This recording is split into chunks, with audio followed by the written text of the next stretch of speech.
Tosiaan 15.2.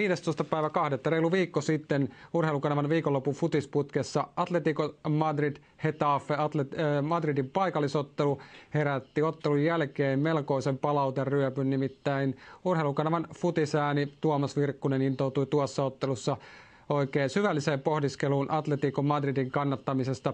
Tuota pätkää on meiltä pyydetty useaan otteeseen uusintana ja tässä se kokonaisuudessaan tulee. Viimeinen vitonen kohta käynnissä, Getafen erikoistilanne ja korkeana tulee, mutta vähän liian korkeana.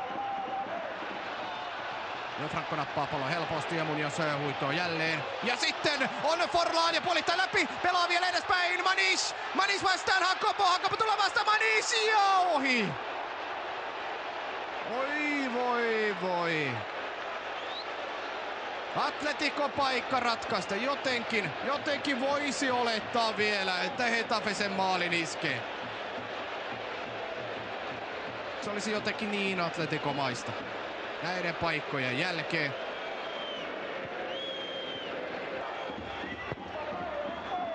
Ja jälleen heikko kulma, mutta huono oli kyllä purkukin. Kummatkin purut ja pallo jää edelleen tummapaidoille. Kontra nostaa sinne taustalle. Oi mikä yritys! Ja siellä Getafe tasoittaa ja miten se voi olla?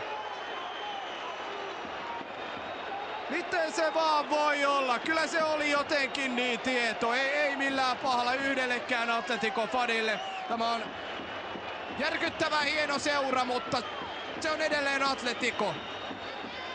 Vain tällaiset tapahtumat ovat mahdollisia Vicente Calderonilla. Täydellisesti hallussa oleva ottelu ja sitten tapahtuu jotain käsittämätöntä, mitä ei jälleen pysty lähestulkoon kukaan selittelemään. 1-1. Maalintekopaikkoja ollut vaikka kuinka paljon ratkaista toisella puoliskolla. Tämä ottelu on ollut pariakin läpiajoa. Ei ole kiinnostanut Forlania, ei Agüero, ei Manišia, ei kumppaneita. Ja sitten ottelun viimeisillä hetkillä 1-1. Pelaajat muuttuvat, valmentajat muuttuvat, mutta se syvin olemus, se säilyy edelleen Atleticossa. Abel Resín on tunteikas ja hänelle hyvin suuri ilta. Resínon odottama hetki on sittenkin päättymässä pettymykseen. Myös ja kumppanit juhlivat tällä hetkellä ja on varmasti pettynyt mies Resíno, niin kuin valtaosa Vicente Calderonin väistöstä. Oi herran pojat sentään siitä riidistä. On tämä vaan merkillisen kaunis seura. 4 minuuttia vielä aikaa. Kyllä tässä jälleen on vain niin käymässä, että pettymykseen se on päättymässä Atleticon osalta. Voi kun tähän saisi jälleen sen pienen pätkän, se legendaarisen pätkän Espanjassa, missä 2 punavalkoisiin pukeutunutta vanhahko herrasmies ja nuori pieni poika istuvat siellä Vicente Calderonin lehtereillä ja poika kysyy isältään, että oi papa, miksi me kannatammekaan Atleticoa? Isä herkistyy ja kyyneleet silmissä katsoo poikaansa, mutta mitäpä hän nyt tuohon sitten voisi vastata.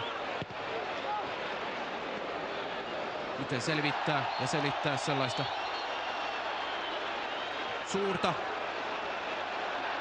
raastavaa, ihanan raastavaa, vahvaa tunnetta, joka kuitenkaan ei ikinä palkitse.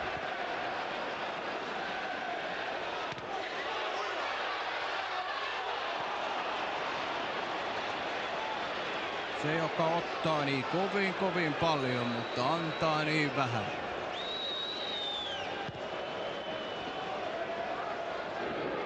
Sitten ehkä pienen hetken jälkeen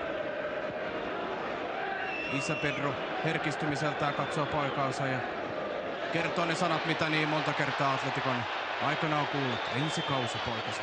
Ensi kausi.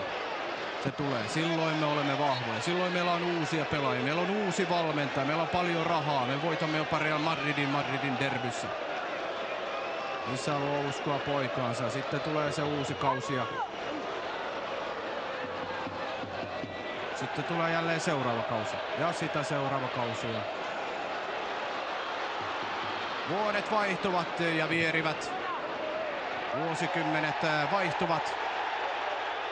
Mikään ei oikeastaan muutu, kunnes sitten lopulta Isä Pedron elämän kiertokulku päättyy. Ja pikku Pedrosta aikoinaan tuo kysymyksen kysyi, on tullut nyt mies. Hänestä on tullut myös samalla isä. Hän on naimisissa. Ja hän on odottanut sitä mahtavaa päivää, kun hän pääsee oman poikansa kanssa ensimmäistä kertaa Vicente Calderonille. Mikä mahtava tunne se on esitellä omalle rakkaalle pojalleen toinen suuri rakkaus, joka kantaa punavalkoisia kauniita värejä. Vihdoin tulee se sunnuntai-ilta ja nyt pikku Pedrosta muotoutunut Isä Pedro pääsee viemään poikansa Vicente Calderonille ja siellä he istuvat. Nauttivat, sitä ennen ovat syöneet perinteiset paellat matkallaan Vicente Calderonille ja sitten kaskas 90 minuuttia, joku KD Numancia, Racing Santander tai mikä lie ikinä vieraileekaan tällä stadionilla ja on voittanut Atleticon 1-0. Perinteinen ilta Vicente Calderonilla.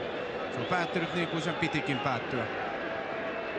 No, poika varttuu siinä vielä muutamia viikkoja ja koko ajan ymmärtää yhä enemmän jalkapallosta, vaikka ikää on vähän ja sitten lopulta eräs sunnuntai-ilta hän istuu tämän herrasmiehen vieressä kenties ja kysyy sen saman kysymyksen, mitä Isä Pedro kysyi aikoinaan. Isä, miksi me kannatamme Atleticoa? Samalla tämä ottelu päättyy ja ne muistelut jatkuvat sitten Vicente Calderonilla. Silloin tulee nyttemmin Isä Pedrolle kyyneleet silmiä. Hän muistelee nostalgisesti omia aikoja, kun hän esitti tuon saman kysymyksen. Hän on äärimmäisen ylpeä samalla omasta pojastaan, koska se kysymys on samalla merkki siitä, että pojasta on tullut atleti. Punavalkoisen rakkaan madridilaisseuran kannattaja. Ja hän on vihdoin sisäistänyt sen seuran olemuksen ja syvimmän. Niin kuin niin monesti näillä lehtereillä on nähty, pelit yleensä päättyvät tappioon. Niin ne isät ja pojatkin saavat sen aikojen kuluessa nähdä. Vicente Calderonilla melankoliatiellä on niin kovin kauniimpi kysyä kysymyksiä, johon ei oikeastaan ole edes vastauksia. Se Atleticossa on kaikista kauneinta. Näihin päättyy tämä ilta. Abel Resinon kotidebyytti on päättynyt tasapeliin lähes surumielisen esityksen jälkeen jälleen jälkimmäisellä puoliskolla peli, joka oli täysin hallussa, mutta Atleticos iski jälleen Resinona ja nykyjengiinkin ja lopulta Getafe nousee tasoihin, tasoittaa ottelun 1-1. Siinä myös päätösnumerot tänään, eli Atletico 1, Getafe 1. Näiden kuvien myötä oikein paljon kiitoksia seurasta ja jaksamisia kaikille Atletico-faneille.